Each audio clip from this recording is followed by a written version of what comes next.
Hi friends, Tracy.bish here, your Stampin' Up demonstrator from Central Victoria, Australia. I'm so happy to have you here today. I am hopping with my Global Monthly Video Hop group again this month. For April, our theme is anything but a card. So here we are, it's so close to Easter. I wanted to create something to do with Easter, and I've come up with this gorgeous little basket. So I'm using the Hello Beautiful bundle. Actually, I'm only using the stamp set, but you can have the bundle if you would like. And also the Easter Friends for the sentiment of Happy Easter. I'm using the gingham embossing folder. This is in the mini catalogue as well. And Magenta Madness and Just Jade are the ink colours that we're using. These are retiring, so if you don't have these, highly recommend, especially Magenta Madness. So I have my kit here ready to go. I've already pre-cut all my DSP and Magenta Madness and Petal Pink cardstock. We are also using one sheet of A4 cardstock in the Petal Pink. This little basket actually is made with one full sheet of A4, so super exciting that you can get a full basket out of one sheet. So the first mark that we're going to make is we're going to cut off on the long end of the A4 at 8.5 inches. Then we're going to turn this piece that we have cut off. We're going to cut in half at 4 1/8. So these two measures 4 1/8 by 8.5, and then we have that little strip on the end that we had. We're going to use that as our handle, so we're just going to score in half. So super simple. We're going to be running that through the gingham embossing folder. So yeah. So once we've scored the handle in half, we're going to bring those other two pieces back in.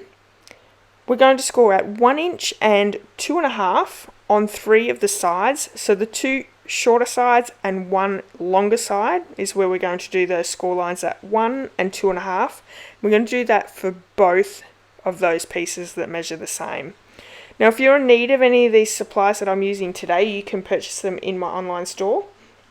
There are clickable links in the description of this video and over on my blog, so go and check those out. If you are purchasing through me, please use this month's hostess code and I'll send you out a handmade card as well as a bundle tutorial. So I love to spoil my customers. This is a video hop, so make sure you go over once you finish watching my video, go over and check out what everyone else has created.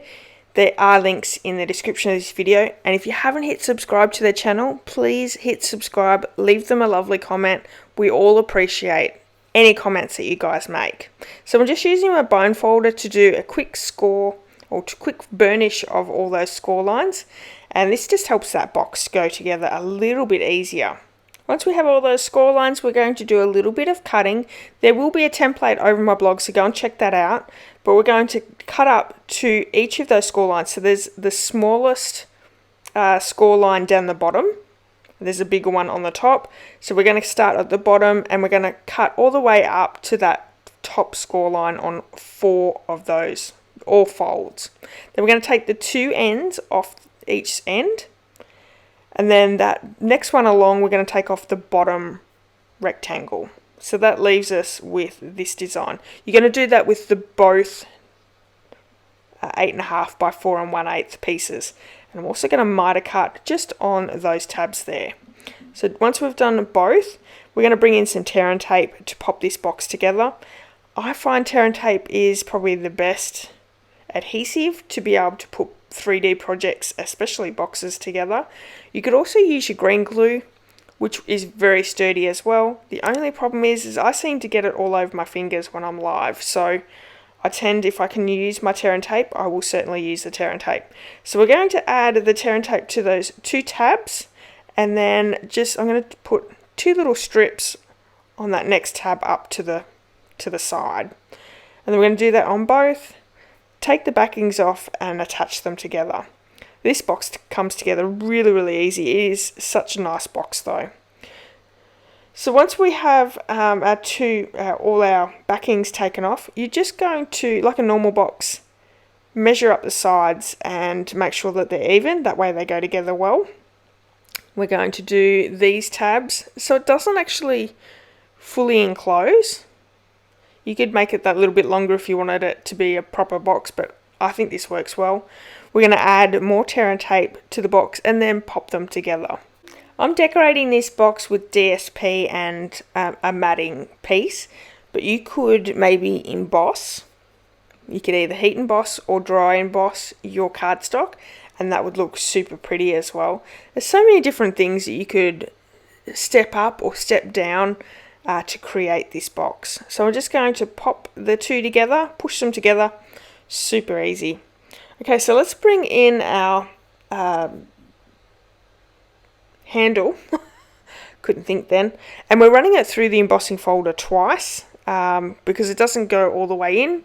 So do one half of the handle, then do the second half of the handle. And I'm using the layering circle dies. I've used that smallest circle and pop that through. If you're making this at home, one thing I would recommend is cut your die. Use your die cut first, so cut your circle out and then emboss. It just sometimes going through twice takes off that little bit of embossing. So I've added a ton of tear and tape, and then we're just gluing that to the inside of each side of the box. So this gives it extra stability of strength by attaching to both sides. And then we're just going to add our 2 layers of DSP with Magenta Madness cardstock. Now let me have a quick look.